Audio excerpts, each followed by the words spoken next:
Teman-teman, hari ini saya akan bahas topik yang sangat menarik. Tadi yang sudah saya sampaikan. Jadi mengenai salah satu emiten. Nah, di sini gue bilang nggak menjurus ke salah satu emiten aja, karena gue juga banyak bahas emiten lain. Kemarin juga pas lagi resesi, IG Live juga gue bahas beberapa emiten. Nah, hari ini bahas spesifik mengenai apa kabar Mitratel di tengah isu resesi. Nah, hari ini hadir seorang, saya bilang VP Investor Relation Mitratel, Pak Andi Setiawan. Halo Pak Andi. Selamat malam. Baik, baik. Selamat malam. Terima Ya, kasih selamat Mas malam. David sudah diajak ngobrol bareng nih. Oke, Pak, Ya. sebelum kita masuk nih diskusi, sebetulnya Hmm, mungkin orang-orang juga penasaran. Ini Iya. VP Investor Relation tuh ngapain sih Pak? Kayak gitu kan.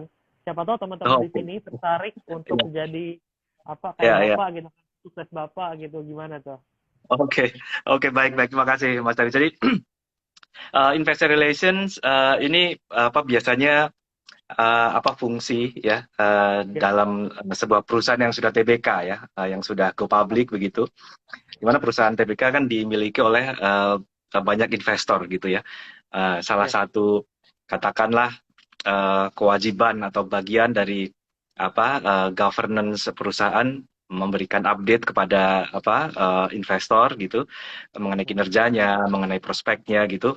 Nah, itu salah satu tugas utama seorang investor relations, Mas David. ya. Ya. Oke, oke. Jadi teman-teman sebetulnya kalau misalkan tertarik di dunia investasi bisa juga Hmm. pilih salah satu ya, Pak ya, salah satu pilihan pekerjaan yaitu menjadi investor relation ya, kayak gitu. Ya, Dan ya. dan setiap perusahaan TBK pasti ada untuk posisi ini juga Biasanya ya. demikian. Betul, betul. Oke, Biasanya ada. Iya. oke, thank you Pak. Hmm. Ini senang banget teman-teman di sini yang mau penasaran silakan aja tanya-tanya langsung, dan nanti sesuai yang gue bilang di akhir Hmm. pertanyaan yang menarik nanti gue pilih, terus habis itu gue DM, gue kasih hadiah buat kalian pulsa ya. Ya. Oke, kita lanjut. Pak, kalau misalkan kita bahas mengenai Mitratel, kemarin juga kan sebetulnya para perusahaan emiten-emiten sudah Hmm. memberikan laporan kinerja kuartal Betul, ketiganya di betul. Hmm. 2022. Hmm. Hmm. Nah, boleh deh Bapak mungkin share sedikit gimana Oke, nih untuk Mitra Tel sendiri baik. kayak gitu, report Iya. hasilnya. Ya, thank you, Mas Davi. Ini masih fresh sekali karena kita baru rilis laporan keuangan minggu lalu ya, hari Jumat ya, dan kita lihat bersama eh, indikator-indikator utama keuangan kinerja Mitratel cukup baik ya. Kita lihat Ya, revenue tumbuh 11,5% ya, ya, EBITDA kan di atas 15% ya, 15,7% ya, sehingga ini cukup sesuai ekspektasi kita lah ya, on track dengan target kita ya. oke, oke, Kita ya. Dan secara operasional juga kita lihat tambahan tower ya, pertumbuhan tenant begitu juga cukup baik. Dan ya, tentunya kinerja operasional ini yang nantinya mestinya akan muncul dalam angka-angka gitu kinerja keuangan, Mas David. oke. Ya.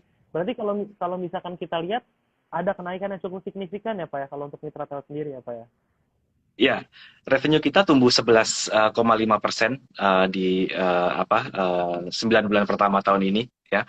Target hingga akhir tahun sendiri kita berharap revenue dapat tumbuh sekitar 12%, Mas David. Jadi ini relatif on track. Kita berharap di Q4 nanti kita bisa melanjutkan momentum pertumbuhan inilah. Hmm. Oke, oke, nice. Nice Pak. Terus habis itu tadi kita juga ngeliat kalau saya baca-baca sekilas memang liabilitas atau hutangnya juga menurun ya Pak ya di tahun ini juga ya. Ya, uh, Menambah hutang-hutang ya Pak ya. ya, hutang untuk ukuran perusahaan tower Ya, Mitratel ini cukup rendah lah katakan begitu ya. Biasanya yang dipakai indikator utama itu hutang terhadap ekuitas atau DER gitu ya.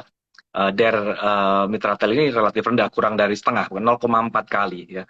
Mungkin parameter lain yang biasa digunakan itu juga hutang terhadap EBITDA, ya debt to EBITDA itu kita Mitratel September kemarin hanya sekitar 1,7. Jadi jauh di atas industri tingkat hutang Mitratel. Nah ini mungkin cukup relevan dalam konteks tadi tema yang Mas David sebutkan di awal menghadapi resesi gitu ya, karena resesi ini salah satu kondisi yang kita hadapi kan kenaikan suku bunga gitu ya, Betul, yang betul. terjadi untuk mengatasi inflasi gitu ya. Nah ini dalam situasi seperti ini posisi Mitratel cukup baik lah, karena tekanan dari sisi suku bunga itu tidak terlalu besar, Mas David. I see, I Ya. see. Mm, mm, Nah, Bapak, kalau misalkan tadi Bapak udah jelasin mengenai sedikit clue dari laporan keuangannya, kalau menurut mm. Bapak sendiri, kinerja Mitratel ini di kuartal ini seperti apa, Pak? Kayak gitu. Kita lihat tadi kan memang tower juga digencarkan ya, Pak ya. Terus Ya, habis ya, itu ya. ada beberapa hal yang Mm. mungkin digarap atau produk-produk yang memang lagi Oke, di-launch dari Mitratel itu seperti apa, oke, Pak? oke. Q3 ada milestone penting ya yang dicapai oleh Mitratel, yaitu kita melakukan akuisisi sejumlah 6.000 tower ya. Kita akuisisi dari Telkomsel ya, selesai di akhir Juli kemarin. Jadi akuisisi 6.000 tower ini menjadikan Mitratel sebagai perusahaan tower terbesar di Indonesia ya, Oke, secara jumlah tower 35.000 lebih sedikit, 35.015 tower ya, persisnya. oke, Nah ini yang menjadikan fundamental Mitratel semakin kuat lagi ya, karena ini artinya ke depan ada banyak aset kita yang bisa mengenerate revenue ya, yang pada akhirnya harapannya dapat mengenerate earnings tentunya ya. Ya. Salah satu milestone penting di Q3 adalah akuisisi tower tadi, Mas David. ya, Terus pertanyaan kedua tadi, inisiatif bisnis apa nih yang ya, Mitratel betul, Pak. sedang gencar lakukan gitu ya. Nah, Betul.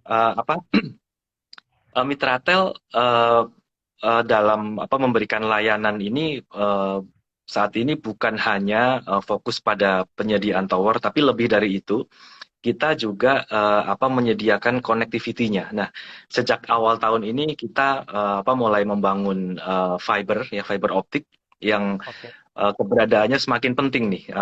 Kalau kita bicara teknologi di seluler, mungkin nanti kita ada istilah ini ya, teknologi 4G, 5G gitu ya. boleh, Nah, ya, ketika kita boleh Pak bicara 5G, diceritain, hmm, ketika kita diceritain bicara fiber optik apa itu? ini fiber optik ini penting untuk istilahnya untuk connectivity-nya, untuk apa uh, transportnya lah gitu ya, kalau di istilah telekomunikasi gitu ya. Nah, Oke, dia punya kapasitas dan kualitas yang jauh lebih unggul dibandingkan teknologi penyedia connectivity yang lain, misalnya microwave ya, apalagi kalau itu copper biasa gitu. Nah, secara kapasitas itu jauh lebih besar, sehingga misalnya kita melakukan streaming seperti ini, oke, keberadaan menggunakan fiber itu jauh lebih bagus kualitasnya, jadi nggak buffering gitu ya. hmm, Atau gampangnya kalau Mas David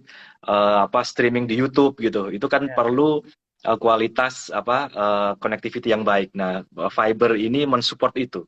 Nah, itu baru kita bicara teknologi 4G ini udah cukup gitu ya untuk video. Ke depan kalau kita bicara teknologi 5G, di mana 5G ini apa istilahnya use case yang biasa digunakan itu untuk kegiatan-kegiatan yang lebih advance lagi ya. Apakah itu untuk misalnya seperti robotics ya, untuk IoT gitu, mungkin Mas David sering dengar juga ya, IoT gitu. Nah ini 5G menjadi semakin penting keberadaan fiber ini, Mas David. Ini memang masih baru ya, inisiatif bisnis ini baru di awal tahun ini kita mulai ya. Kita sampai September kemarin sudah deploy hampir 6.000 kilometer kira-kira fiber optik, dan harapannya nanti sampai akhir tahun kita bisa selesaikan sekitar 9.000 kilometer, Mas David. oke. Ya, Banyak juga ya Pak ya? ya, ya, ya. Dan tahun-tahun mendatang kita proyeksikan permintaan dari perusahaan seluler akan makin besar lagi untuk membangun fiber ini, untuk kita bisa membangun fiber. Oke, Pak, kalau Ya. misalkan tadi kita bahas mengenai si towernya itu yang memang Hmm. ada 35.000, ini kan banyak banget ya. Hmm. Sebetulnya Ya, kalau kita lihat Israel ini berarti memang mau mencoba terbesar se Asia Tenggara berarti ya Pak, ini salah satu yang terbesar ya. Memang salah satu sampai yang berapa terbesar. besar? Iya, saat ini salah satu yang terbesar di Asia Tenggara saya rasa ya, Mitra Tel ya. Dan dalam konteks Indonesia, bahkan kita bisa lihat gini, Mas David. Dari 35.000 tower Mitratel itu sekitar hampir 60%-nya atau 58% itu ini kan di seluruh Indonesia ya. Ya, 58%-nya itu di luar Jawa, Mas. Dan kalau betul. kita lihat saat ini apa ekspansi perusahaan seluler itu termasuk juga atau bahkan terutama keluar Jawa gitu ya, karena yang coverage-nya masih belum begitu katakanlah padat itu di luar Jawa. Jadi dengan aset kita yang cukup coverage-nya cukup luas ini nationwide, Mitratel punya posisi yang baik untuk menangkap Oke, peluang-peluang itu, Mas. Hmm. oke, oke.